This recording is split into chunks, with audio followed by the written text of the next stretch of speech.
Hello mga kalalabs. Ito na ang aking ginawang paksiw. Hindi naman siya paksiw, sinaing. Sinasaing ko yan.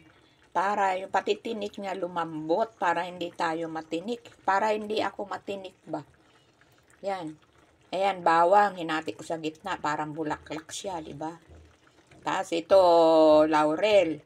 Buong paminta. Sili. May durog pa yan na paminta, may seasoning,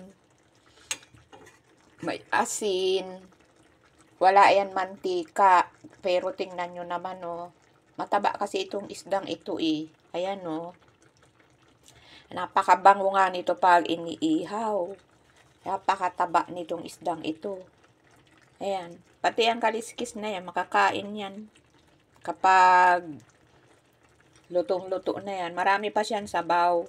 Masarap nga sana ang sabaw niyan eh. Kaso, kailangan palambutin niyang isda.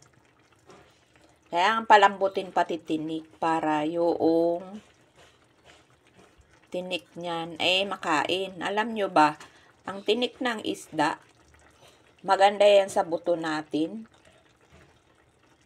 Pampatibay ng mga buto. Oo, hindi yan joke. Ang ano nga eh, ang shell ng itlog. Bilad mo yan, tapos durugin mo.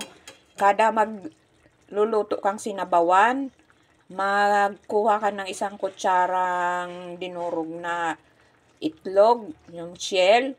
Sama mo doon sa tinola, sa nilaga, o sa sinigang. Mahihigop mo yun kasi pinong-pino na.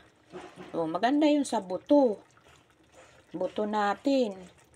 Titibay ang ating mga buto, pero hindi ko naman ginagawa yun. Narinig ko lang naman yun sa herbalist. Alam mo, ako mahilig akong manood ng mga kapaki-pakinabang na mga tinuturo sa atin na dapat nating gawin. Kung susundin natin, ay tayo'y mapapabuti.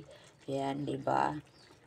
Ito, kabasing isda. Kaso may nakahalong banak. Ayan o, banak yan eh. Naantok nga sana ako. Kaso, baka pag natulog ako, magising ako, super tuyo na naman to. Tulad nung niluto namin dati, natulog ako. Naalala ko ang aking niluto ay wala nang kasabaw-sabaw. Ang sarap na niya, no? Sarap isabaw nito sa kanin, no? Yummy, yummy, yummy. Bye-bye. Thanks for watching, mga kaibigan. Mga kalalabs dyan. Bye-bye. Thank you.